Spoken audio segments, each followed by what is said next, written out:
Imagine-toi te réveiller chaque jour avec une sensation de calme, sachant que, quoi qu'il arrive, tu as la force intérieure pour affronter tout.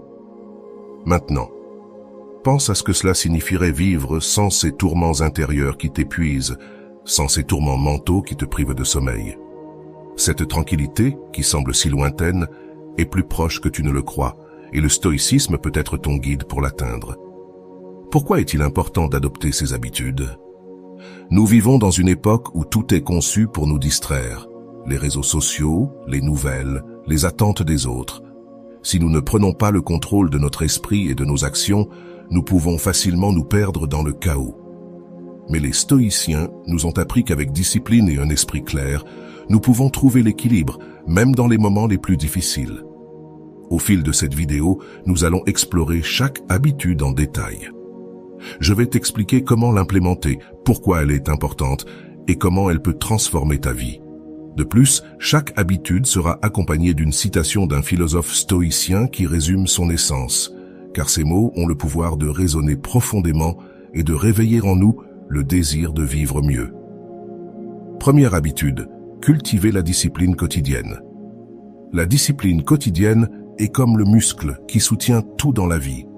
Sans elle, nos journées se transforment en chaos, et le chaos est l'ennemi de la tranquillité.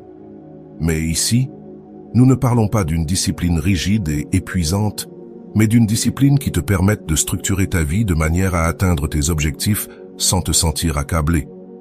Épictète le disait de manière simple mais profonde, « Aucun homme n'est libre s'il n'est pas maître de lui-même. » La discipline, ce n'est rien d'autre que prendre les rênes de ta propre vie, plutôt que de laisser les circonstances te contrôler.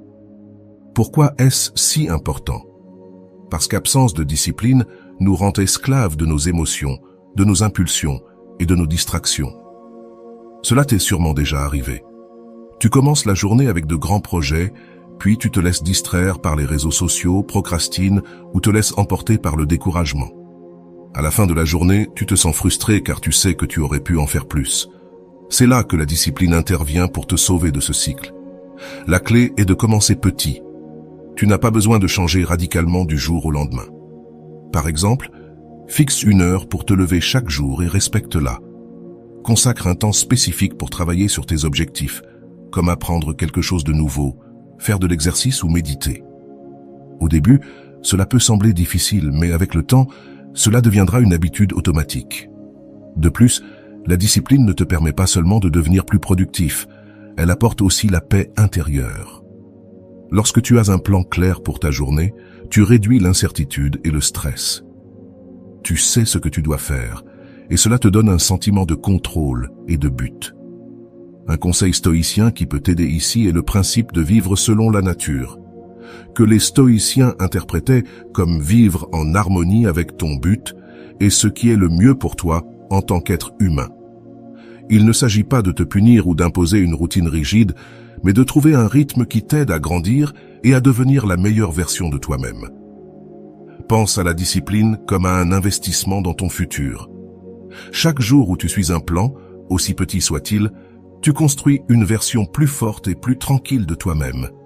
Comme le disait Marc Aurèle, ne perds plus de temps à discuter de ce qu'est un homme bon, sois-en un. En d'autres termes, agis, fais-le, commence. Alors, comment peux-tu commencer dès aujourd'hui ? Fais une liste de 2 ou 3 choses qui sont vraiment importantes pour toi. Décide quand et comment tu vas y travailler, puis respecte-le. Cela peut être aussi simple que lire 10 pages d'un livre chaque jour ou consacrer 20 minutes à méditer. L'important, c'est que tu le fasses de manière constante, et voici le secret. La discipline ne te rendra pas seulement plus efficace, elle te procurera aussi de la paix, car tu sauras que tu vis en accord avec tes valeurs et tes objectifs. C'est une tranquillité qui ne vient pas de ce que tu fais, mais de ce que tu deviens. Avant d'aller loin, je te serais reconnaissant si tu mets un j'aime à la vidéo, cela m'aiderait à continuer de diffuser cette philosophie. Si tu n'es pas encore abonné, je te recommande de t'abonner et d'activer la cloche pour ne manquer aucune vidéo. Deuxième habitude, consacrer du temps au silence et à la réflexion. Cette habitude est l'une des plus puissantes et sous-estimées dans notre vie quotidienne. Quand as-tu pour la dernière fois pris le temps d'être simplement en silence, sans distraction, sans musique, sans notification, juste toi et tes pensées? Dans ce monde bruyant dans lequel nous vivons, trouver des moments de silence peut sembler un luxe, mais en réalité c'est une nécessité. Les stoïciens le comprenaient très bien. Marc Aurèle l'a exprimé de manière magnifique. Le silence intérieur est la force d'un homme. C'est là qu'il trouve le calme et la clarté pour affronter n'importe quoi. Ce calme n'est pas quelque chose qui apparaît simplement, c'est quelque chose que nous cultivons en nous donnant de l'espace pour réfléchir et nous déconnecter du bruit extérieur. Pourquoi cette habitude est-elle si importante? Le silence ne nous donne pas seulement une pause du chaos, il nous permet aussi d'écouter notre propre esprit. Dans ces moments de calme, nous pouvons analyser nos émotions, nos pensées et nos actions sans jugement. C'est comme une pause pour réajuster notre boussole intérieure et nous assurer que nous marchons dans la bonne direction. Consacrer du temps au silence a également un impact direct sur ta tranquillité. Lorsque tu te donnes l'occasion d'être avec toi-même, tu commences à remarquer des schémas dans tes pensées. Peut-être que tu réaliseras que tu t'inquiètes trop pour des choses qui n'ont pas d'importance ou que tu portes des émotions que tu dois libérer. Dans le silence surgit la clarté et avec la clarté, la paix. Comment pratiquer cela? Tu n'as pas besoin de partir en retraite spirituelle ou de passer des heures à méditer, bien que si tu le peux, c'est génial. Il s'agit simplement de trouver quelques minutes chaque jour pour être calme. Cela peut être le matin avant que la journée ne commence ou le soir, lorsque tout est plus tranquille. Assieds-toi dans un endroit confortable, ferme les yeux et respire simplement. Tu n'as rien d'autre à faire. Laisse tes pensées venir et partir comme des nuages dans le ciel. Ne t'y accroche pas, observe-les simplement. De plus, ce moment de réflexion est parfait pour évaluer tes actions et tes décisions. Sénèque disait « Chaque nuit, avant de dormir, examine ta journée. Demande-toi ce que tu as bien fait, ce que tu aurais pu faire mieux, ce que tu as appris aujourd'hui. » Cet exercice ne t'aide pas seulement à t'améliorer, il te permet aussi de relâcher le poids de ce que tu ne peux pas changer. Imagine cela. Tu commences à pratiquer le silence, et soudain, ces problèmes qui semblèrent si grands commencent à rétrécir. Non pas parce qu'ils ont disparu, mais parce que ton esprit a maintenant l'espace pour les aborder avec sérénité, pas avec réactivité. Le silence est plus que l'absence de bruit. C'est un espace sacré pour te reconnecter avec toi-même. Lorsque tu t'offres ce cadeau, tu te donnes la chance d'écouter ce qui compte vraiment. C'est comme si, au milieu du chaos, tu trouvais un oasis pour recharger ton âme. Troisième habitude. Entoure-toi de personnes qui favorisent la croissance. Cette habitude peut sembler évidente, mais il est incroyable de constater à quel point nous sous-estimons souvent l'impact des personnes sur notre paix et tranquillité. Les stoïciens croyaient fermement que nos relations ont un pouvoir sur notre manière de penser et de vivre. Comme disait Sénèque, « Fréquente ceux qui peuvent t'améliorer et permets-leur aussi de bénéficier de toi, car les hommes apprennent en enseignant. » L'idée est simple. Les personnes avec qui tu passes le plus de temps peuvent t'élever ou te rabaisser. Si tu t'entoures de personnes qui se plaignent constamment, qui critiquent ou qui vivent dans le drame, il est probable que tu finisses par être piégé dans ce même cycle. En revanche, si tu te joins à des personnes qui cherchent à s'améliorer, qui t'inspirent et te soutiennent, tu commenceras inévitablement à adopter ces mêmes attitudes. Pourquoi cette habitude est-elle si importante pour trouver la paix et la tranquillité? Parce que les relations toxiques génèrent du bruit dans ton esprit. Ces disputes constantes, les critiques inutiles ou même le manque de soutien peuvent déséquilibrer émotionnellement. En revanche, lorsque tu partages ton temps avec ceux qui te comprennent, qui t'encouragent à grandir et qui sont là pour toi dans les moments difficiles, tu ressens une tranquillité inestimable. Comment mettre cela en pratique? D'abord, fais un inventaire honnête des personnes dans ta vie. Il ne s'agit pas de juger, mais de réfléchir. Demande-toi, cette personne m'aide-t-elle à devenir meilleure? Est-ce que je me sens en paix après avoir passé du temps avec elle? Ou au contraire, est-ce que je me sens stressé ou démotivé? Cela ne signifie pas que tu dois couper tous ceux qui ne répondent pas à tes attentes. Parfois, il s'agit simplement d'établir des limites saines. Par exemple, si tu as un ami qui se plaint toujours, au lieu d'absorber cette négativité, essaie de rediriger la conversation vers quelque chose de plus positif. Et si cela ne fonctionne pas, envisage de limiter le temps que tu passes avec cette personne. D'un autre côté, cherche à passer plus de temps avec ceux qui te soutiennent et t'inspirent. Entoure-toi de personnes qui partagent tes valeurs et tes objectifs. Cela peut être des amis, des membres de ta famille ou même des communautés en ligne. Ces personnes doivent t'inspirer. Dans la philosophie stoïcienne, l'idée de la société d'égaux était essentielle. Un groupe de personnes qui se soutiennent mutuellement dans leur chemin vers la vertu. Un exemple pratique de cela pourrait être de chercher des mentors ou des amis qui partagent un intérêt commun, comme apprendre, améliorer des compétences ou simplement vivre avec un but. Ces relations ne t'apporteront pas seulement de la tranquillité, elles te motiveront également à être une meilleure version de toi-même. Rappelle-toi des mots de Marc Aurèle, « Choisis tes amis avec sagesse. Ce que tu vois en eux, tu le verras en toi. » Les relations sont des miroirs. Ce que tu tolères et acceptes chez les autres reflète comment tu te traites toi-même. Entoure-toi de personnes qui t'élèvent, et tu verras ta vie changer. Tu trouveras non seulement plus de paix, mais aussi un système de soutien qui t'aidera à affronter n'importe quel défi. 4e habitude. Apprends à dire non sans culpabilité. C'est l'une de ces habitudes qui, une fois maîtrisée, te change la vie. Dire non est l'une des compétences les plus sous-estimées et en même temps l'une des plus importantes pour maintenir ta paix et tranquillité. Les stoïciens comprenaient que nos énergies et nos ressources sont limitées et que nous ne pouvons pas nous permettre de les gaspiller dans des choses non essentielles pour notre vie ou notre but. Épictète l'a clairement dit, « Celui qui est trop occupé à essayer de plaire aux autres oublie de se plaire à lui-même. » Cela t'est-il déjà arrivé? Il est facile de tomber dans le piège de dire oui à tout pour éviter les conflits, pour répondre aux attentes ou simplement parce qu'on ne veut pas décevoir quelqu'un. Mais à quel prix? Bien souvent, nous finissons épuisés, frustrés et nous nous sentons utilisés. Dire non n'est pas un acte égoïste. C'est protéger ton temps, ton énergie et ton bien-être mental. C'est comprendre que tu ne peux pas tout faire et qu'il est normal de prioriser ce qui est réellement important. C'est, en essence, un acte d'amour propre et un pas vers une vie plus tranquille. Commence par prendre conscience des moments où tu dis « oui » automatiquement. La prochaine fois que quelqu'un te demande quelque chose, prends un moment pour réfléchir avant de répondre. Demande-toi, est-ce que je veux vraiment faire cela? Est-ce que cela me profite à moi ou à mon but?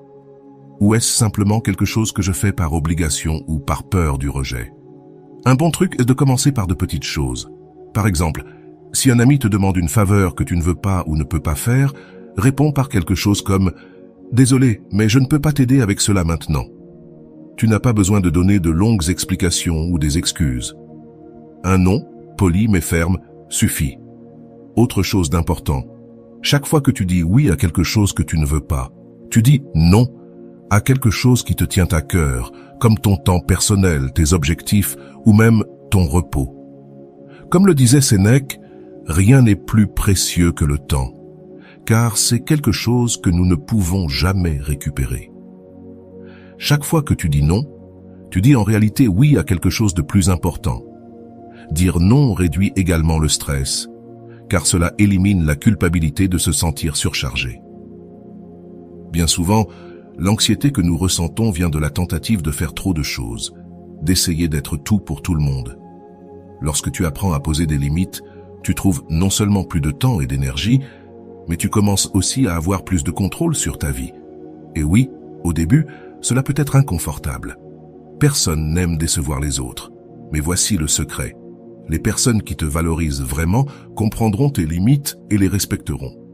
Et celles qui ne le feront pas, peut-être qu'elles ne devraient pas occuper autant de place dans ta vie. Alors, pourquoi ne pas pratiquer aujourd'hui de dire non à quelque chose de petit? Commence par quelque chose de simple et vois comment tu te sens. Je te garantis qu'avec le temps, cette habitude ne t'apportera pas seulement plus de tranquillité, mais elle t'aidera aussi à prioriser ce qui est réellement important dans ta vie. 5e habitude. Pratique la modération en tout. La modération est un principe essentiel du stoïcisme. C'est cet équilibre délicat entre profiter de la vie et ne pas laisser les excès nous contrôler. Les stoïciens croyaient fermement que les plaisirs excessifs qu'il s'agisse de nourriture, de boissons, de divertissement ou de toute autre chose, finissent par devenir des chaînes qui nous lient. Comme l'a dit Sénèque, tout ce qui est fait avec excès se retourne contre son but. Dans un monde où plus et mieux semble être la règle, pratiquer la modération peut être un acte révolutionnaire. Pense à cela. Combien de fois t'es-tu senti épuisé parce que tu as trop fait des choses qui devraient te procurer du plaisir? Manger trop, passer des heures sur les réseaux sociaux ou même travailler sans repos. Ce qui devrait t'apporter de la joie finit par te voler ta paix. La modération ne consiste pas à te priver de tout, mais à profiter des choses de manière consciente et équilibrée. Par exemple, savoure un délicieux repas sans te sentir inconfortablement plein. Prends du temps pour regarder ta série préférée, mais évite les marathons qui te laissent plus fatigué que détendu. Pourquoi est-ce important? Parce que l'excès n'affecte pas seulement ton corps, mais aussi ton esprit. Quand tu te laisses aller, tu perds le contrôle et, quand tu perds le contrôle, tu te sens hors d'équilibre. Les stoïciens comprenaient que la véritable liberté vient du fait de dominer tes désirs, non de te laisser dominer par eux. Comment commencer à pratiquer la modération? Le premier pas est de t'observer. Remarque les moments où tu te laisses emporter par les excès. Ce n'est pas une question de te juger, mais d'en prendre conscience. Demande-toi, cela me rend-il vraiment heureux? Ou est-ce que je le fais juste par habitude? Une fois que tu as identifié ces moments, essaie de les réduire petit à petit. Par exemple, si tu te rends compte que tu passes trop de temps sur ton téléphone, fixe-toi des limites, comme ne pas l'utiliser pendant les repas ou avant de dormir. Un conseil stoïque utile est de pratiquer l'abstinence volontaire. Marc Aurèle disait « Ne te prive pas de quelque chose complètement, mais apprends à le contrôler ». Cela signifie que tu peux choisir délibérément de t'abstenir de certains plaisirs pendant un temps pour renforcer ton autodiscipline. Par exemple, décide de ne pas consommer de sucre pendant une semaine ou d'éviter les réseaux sociaux pendant une journée. Tu verras comment cet exercice renforce ton esprit et te donne une nouvelle perspective. Pratiquer la modération t'aide aussi à apprécier davantage les choses. Quand tu arrêtes de consommer quelque chose en excès, tu réalises combien il peut être spécial de le savourer par petites doses. Un verre de vin devient un plaisir, non une routine. Une courte pause se sent réparatrice, pas une perte de temps. La modération, c'est comme marcher sur une corde raide. Il ne s'agit pas d'éliminer les plaisirs, mais d'apprendre à les savourer d'une manière qui ne te prive pas de la paix intérieure. Alors, pourquoi ne pas essayer aujourd'hui de pratiquer la modération sur quelque chose de petit? Cela peut être dans ce que tu manges, dans ton temps passé devant un écran, ou même dans tes pensées. 6e habitude, cultiver l'habitude de vivre dans le présent. Cette habitude est l'une des plus transformantes, mais aussi l'une des plus difficiles. Vivre dans le présent peut sembler simple, mais combien de fois as-tu surpris ton esprit en train de vagabonder vers le passé ou de t'inquiéter pour l'avenir? Les stoïciens croyaient que la véritable paix se trouvait uniquement dans l'instant présent, car c'est le seul moment que nous avons vraiment. Comme l'a écrit Marc Aurèle dans ses méditations, « Ne perds pas de temps à te préoccuper du futur, vis dans le présent, car c'est tout ce que la vie te donne. » Pense un instant, combien d'énergie perds-tu à ressasser des erreurs passées ou à imaginer des problèmes qui, peut-être, ne se produiront jamais? C'est l'une des principales sources de stress et d'anxiété. Mais quand tu réussis à ramener ton attention sur l'ici et maintenant, tout change. Tu te sens plus calme, plus maître de la situation et surtout, plus vivant. Vivre dans le présent ne signifie pas ignorer tes responsabilités ou arrêter de planifier, mais être pleinement conscient de ce que tu fais à cet instant. Par exemple, si tu es en train de manger, savoure chaque bouchée au lieu de consulter ton téléphone. Si tu parles à quelqu'un, écoute vraiment, au lieu de penser à ce que tu vas dire ensuite. Comment pratiquer cette habitude? Un outil puissant est la pleine conscience. Pas besoin de choses compliquées, choisis simplement un moment de la journée pour te concentrer sur une seule chose. Cela peut être aussi simple que de ressentir ta respiration, observer l'air qui entre et sort de ton corps. Cela t'aide à t'ancrer dans le présent et à te déconnecter du mode pilote automatique dans lequel nous avons tendance à vivre. Un autre conseil stoïque est de te rappeler que le passé n'existe plus et que l'avenir est incertain. Épictète disait « Ne t'angoisse pas pour ce qui échappe à ton contrôle. Occupe-toi de ce qui est devant toi. » Cela ne signifie pas que tu dois ignorer ce qui vient, mais plutôt que tu dois concentrer ton énergie sur ce que tu peux faire maintenant pour avancer. Réfléchis à cela. Lorsque tu vis dans le présent, tu peux savourer les petites joies que nous oublions souvent. Le soleil qui entre par la fenêtre, l'arôme du café, une conversation sincère. Ces petites choses ont le pouvoir de nous rappeler à quel point la vie est merveilleuse lorsque nous arrêtons de la compliquer. Bien sûr, ce n'est pas facile. L'esprit tentera toujours de te ramener vers le passé ou le futur, mais chaque fois que tu t'en rends compte, retourne au présent. C'est comme un muscle qui se renforce avec la pratique. Et chaque fois que tu le fais, tu remarqueras comment tes préoccupations diminuent et ta tranquillité augmente. Vivre dans le présent t'aide aussi à te libérer du perfectionnisme. Tu n'as pas besoin d'avoir tout réglé pour être heureux maintenant. Le bonheur n'est pas dans le un jour, il est dans cet instant, dans l'appréciation de ce que tu as juste devant toi. Alors aujourd'hui, concentre-toi sur un moment, peut-être pendant une promenade, un repas, ou même pendant que tu travailles. Arrête-toi et demande-toi, que suis-je en train de ressentir, de voir et d'entendre en ce moment? Laisse le présent suffire. 7e habitude, embrasser le changement comme une partie de la vie. Parler du changement peut nous mettre mal à l'aise, car soyons honnêtes, la plupart d'entre nous aiment la stabilité. Nous nous sentons en sécurité dans ce que nous connaissons, même si ce n'est pas ce qu'il y a de mieux pour nous. Cependant, les stoïciens comprenaient quelque chose de fondamental. Le changement est inévitable, et au lieu de lutter contre lui, nous devons apprendre à l'accepter et même à l'embrasser. Comme disait Marc Aurèle, « L'univers est changement, notre vie est ce que nos pensées en font. Si tu y penses bien, tout dans la nature est en constante transformation. Les saisons changent, les rivières coulent, le temps avance. Pourquoi, nous, en tant que partie de cet univers, voudrions-nous rester figés? Résister au changement, c'est lutter contre le courant, tandis qu'accepter le changement, c'est se laisser porter par lui. Pourquoi cette habitude est-elle importante? Pour trouver la paix et la tranquillité, car lorsque tu luttes contre le changement, tu te remplis d'anxiété et de frustration. Par exemple, lorsqu'un travail prend fin, une relation change ou qu'un événement inattendu se produit, il est facile de se sentir perdu ou en colère. Mais si tu vois le changement comme une opportunité et non comme une menace, tout prend un nouveau sens. Épictète le disait clairement, ce n'est pas ce qui t'arrive, mais la façon dont tu réagis qui compte. Quand tu adoptes cet état d'esprit, tu peux faire face à n'importe quel changement avec calme et sagesse. C'est comme développer une flexibilité émotionnelle qui te permet de t'adapter sans te briser. Comment pratiquer cette habitude? Commence par reconnaître que le changement fait partie intégrante de la vie.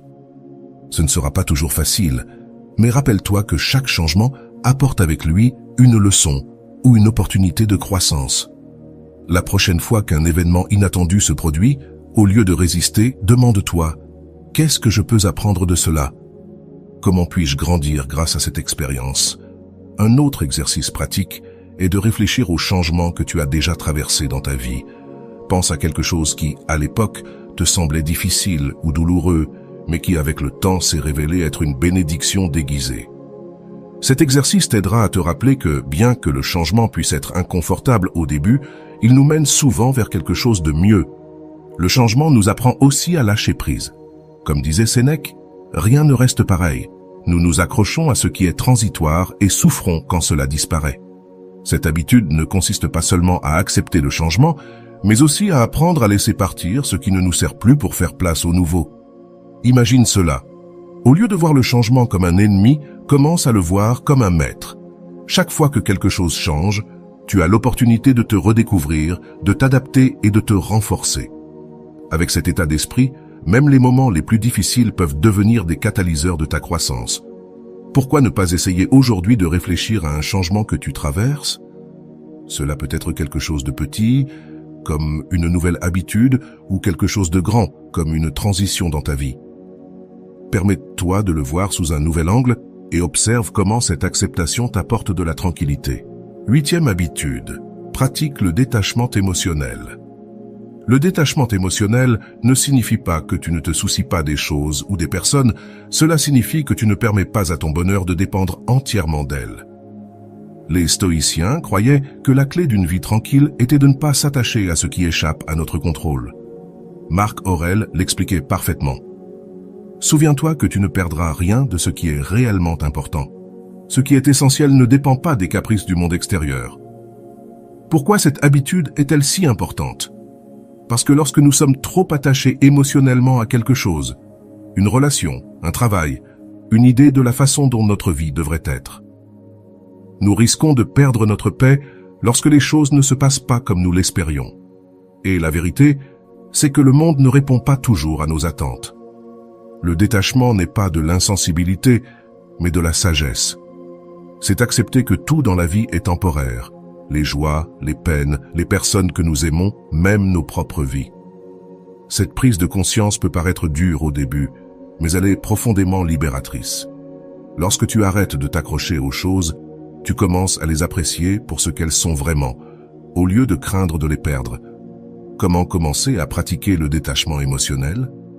D'abord, réfléchis au domaine de ta vie où tu sens que l'attachement te cause du stress ou de l'anxiété. Te préoccupes-tu constamment de ce que les autres pensent de toi? As-tu peur de perdre quelque chose que tu considères comme essentiel pour ton bonheur? Identifier ces attachements est le premier pas pour t'en libérer. Un exercice stoïque que tu peux essayer est la visualisation négative. Épictète suggérait d'imaginer de temps en temps à quoi serait ta vie si tu perdais quelque chose que tu valorises, ton travail, tes possessions, même tes relations. Ce n'est pas pour te déprimer, mais pour te rappeler que tu peux survivre même sans ces choses et que leur présence est un cadeau, non une garantie. Le détachement signifie aussi lâcher prise sur le contrôle. Tu ne peux pas contrôler le comportement des autres ou la façon dont certaines situations se déroulent, mais tu peux contrôler ta réponse. Par exemple, si quelqu'un te déçoit, au lieu de t'accrocher à la frustration, reconnais que son comportement échappe à ton contrôle et décide comment répondre de manière plus sage. Sénèque disait « Si tu veux être heureux, ne désire pas ce que tu ne peux pas contrôler ».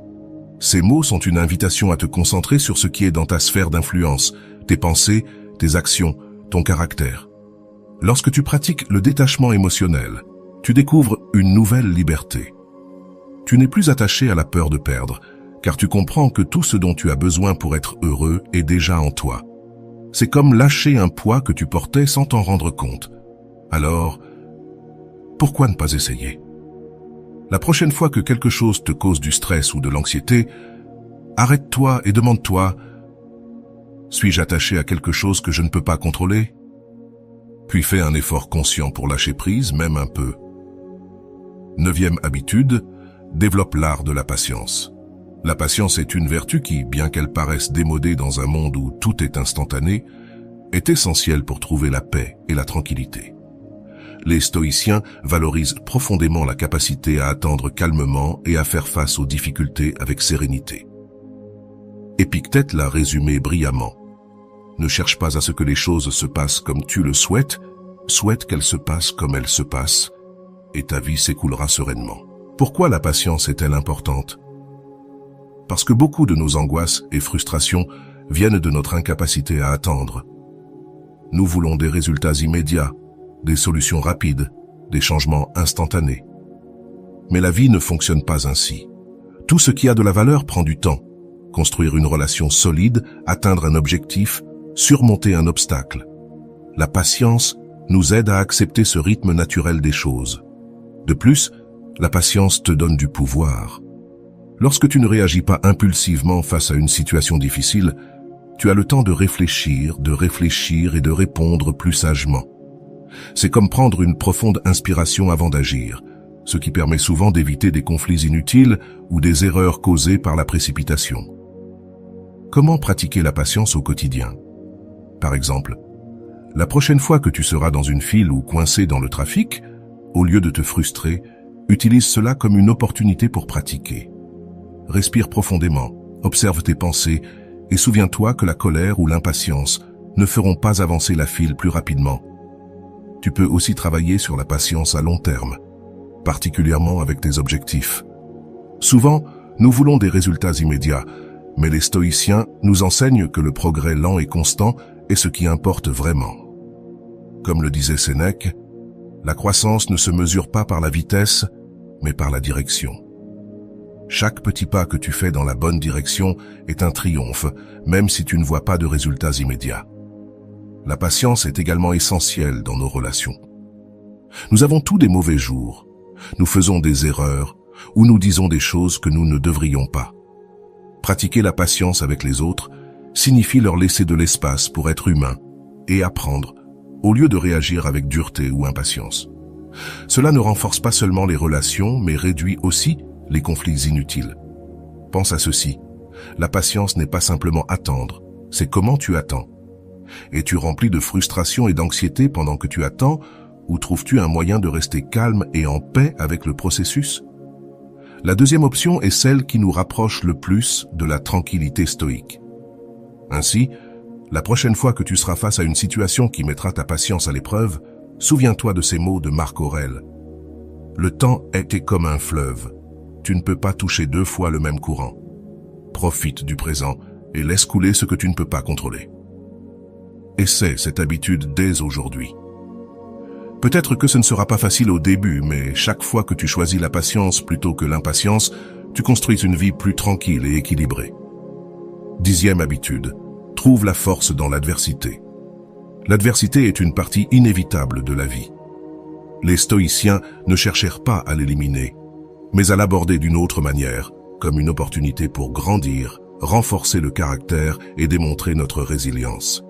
Marc Aurèle l'a dit mieux que personne. Le feu ne s'éteint pas avec ce qu'on lui jette, il se renforce. De la même manière, les obstacles t'aident à grandir et à devenir ce que tu es destiné à être. Pourquoi cette habitude est-elle importante? Parce que bien souvent, nous faisons face à des problèmes ou des situations difficiles, et notre première réaction est de les éviter ou de nous en plaindre. Mais le stoïcisme nous enseigne que l'adversité n'arrive pas pour nous punir, mais pour nous affiner, pour faire ressortir le meilleur de nous-mêmes. Si tu y réfléchis, quand as-tu grandi davantage pendant les moments faciles ou lors des défis? La clé réside dans la manière dont nous percevons les difficultés. Au lieu de penser « Pourquoi cela m'arrive-t-il ?»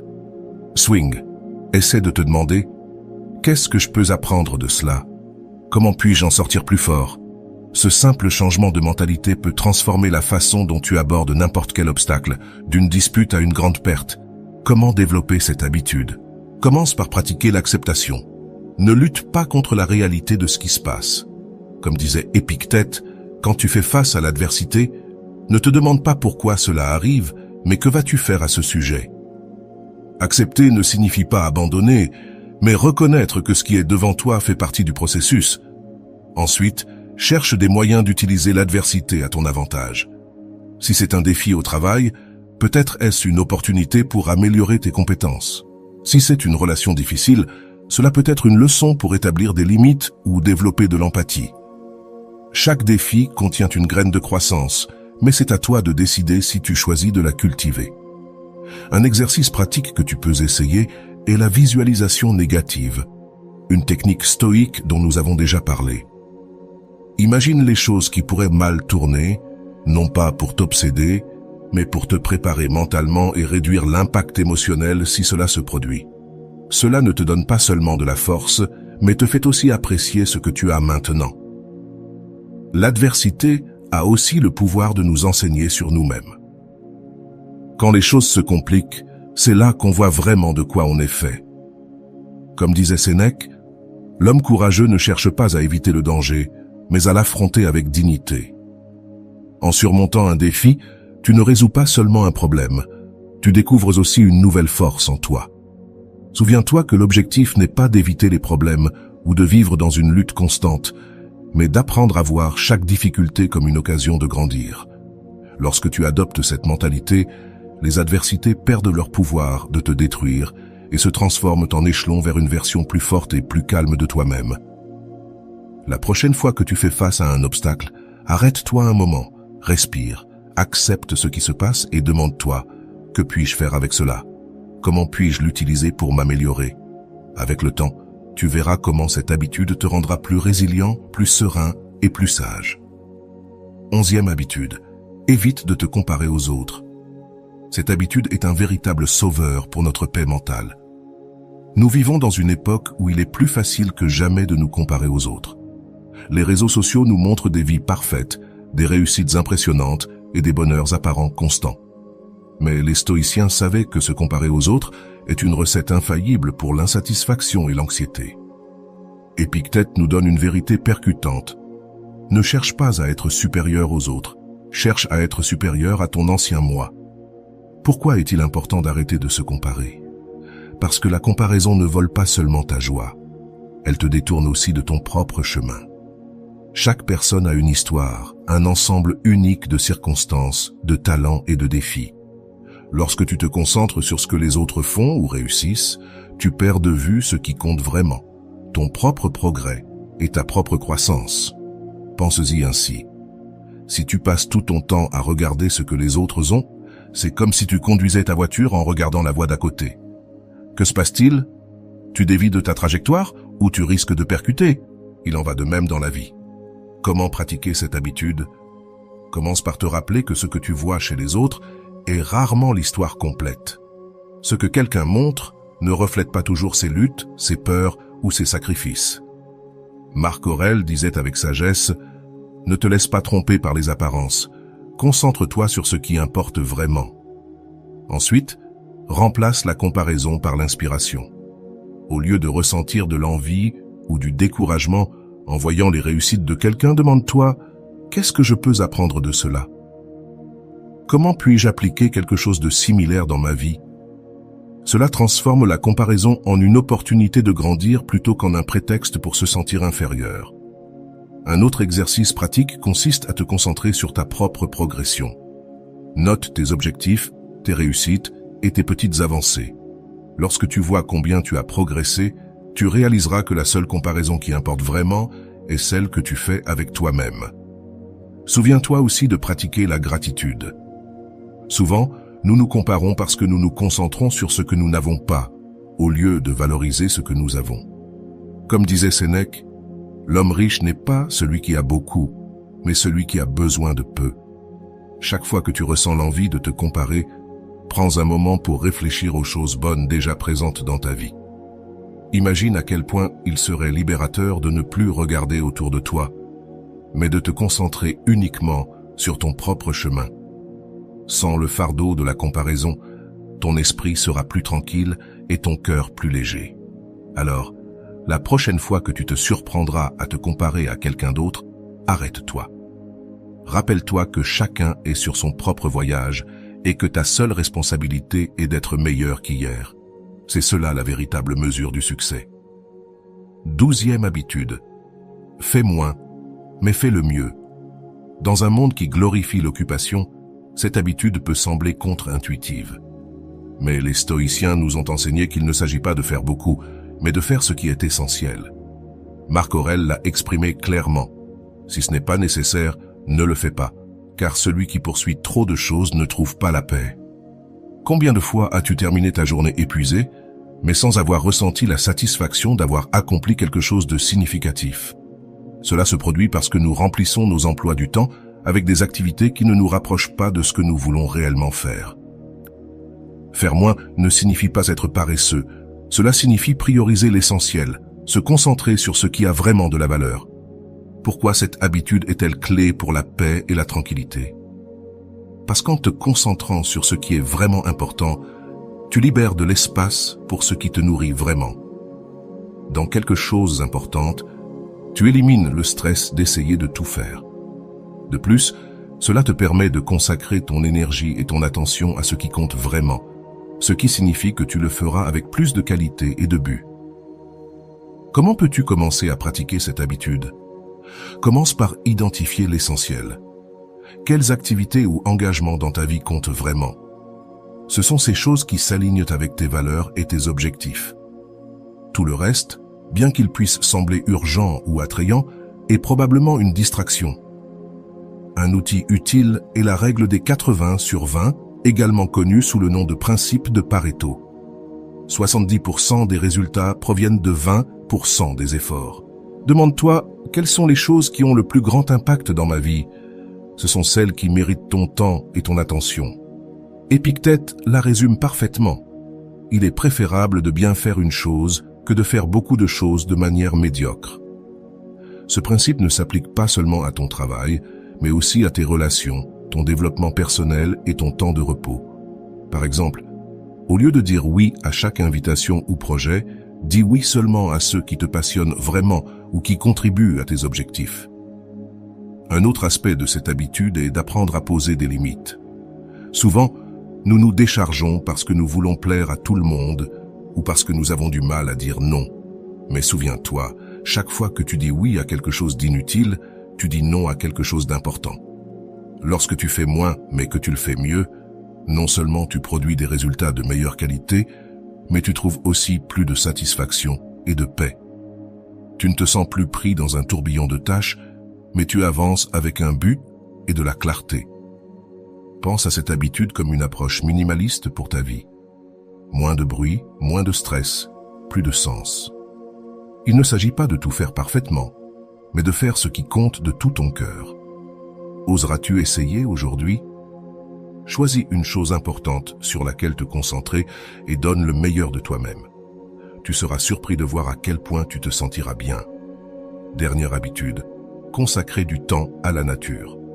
Cette habitude est un baume pour l'esprit et l'âme. Les stoïciens avaient un profond respect pour la nature, non seulement comme un environnement physique, mais aussi comme un maître de sagesse et d'équilibre. Marc Aurèle, qui passait des heures à réfléchir sur la connexion entre l'homme et le cosmos, écrivait « Observe comment tout dans la nature travaille en harmonie.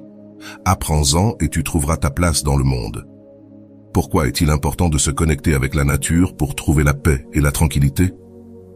Parce que la nature nous rappelle l'essentiel, le simple et l'éternel. Lorsque nous passons du temps à l'extérieur, loin du bruit et des distractions, notre esprit trouve un repos naturel. Le chant des oiseaux, le souffle du vent ou l'arôme de la terre humide ont un effet presque magique pour apaiser nos préoccupations. De plus, être dans la nature nous donne de la perspective. Nous réalisons que nous sommes une petite partie d'un tout beaucoup plus grand. Les montagnes, les océans et les forêts ont été là bien avant nous et seront là après nous. Cela nous aide à mettre nos préoccupations en perspective et à relâcher le stress pour des choses qui, au final, ne sont pas si importantes. Comment pratiquer cette habitude ? Tu n'as pas besoin de vivre près d'une forêt ou d'une plage pour te connecter avec la nature. Tu peux commencer par de petits pas. Sors te promener dans le parc le plus proche, assieds-toi sous un arbre, observe le ciel pendant quelques minutes ou ouvre simplement une fenêtre pour sentir l'air frais. Un exercice que les stoïciens pratiquaient était de réfléchir à l'impermanence en observant la nature. Par exemple, regarde comment les feuilles tombent en automne ou comment les fleurs se fanent après avoir fleuri. Ce n'est pas pour te rendre triste, mais pour te rappeler que tout est transitoire et que la beauté de la vie réside dans son changement constant. Sénèque voyait aussi la nature comme un guide pour vivre avec sagesse. Il disait « Vis en accord avec la nature et tu trouveras le bonheur ». Cela ne signifie pas les commodités modernes, mais apprendre de la simplicité et de l'équilibre que la nature nous montre. La connexion avec la nature ne calme pas seulement l'esprit, elle revitalise aussi le corps. Des études modernes ont démontré que passer du temps à l'extérieur réduit le stress, améliore l'humeur et renforce même le système immunitaire. C'est comme un médicament naturel accessible à tous. Il te suffit d'en profiter. Imagine cela. Une promenade tranquille à la fin de la journée, ressentant la chaleur du soleil sur ta peau ou la brise qui caresse ton visage. Ce moment de connexion te permet de relâcher le poids de la journée et de revenir à l'essentiel. Pourquoi ne pas essayer aujourd'hui ? Trouve un moment pour être à l'extérieur, même si c'est juste quelques minutes, et vois comment tu te sens ensuite. La nature est toujours là, prête à te rappeler combien il est simple et merveilleux de vivre.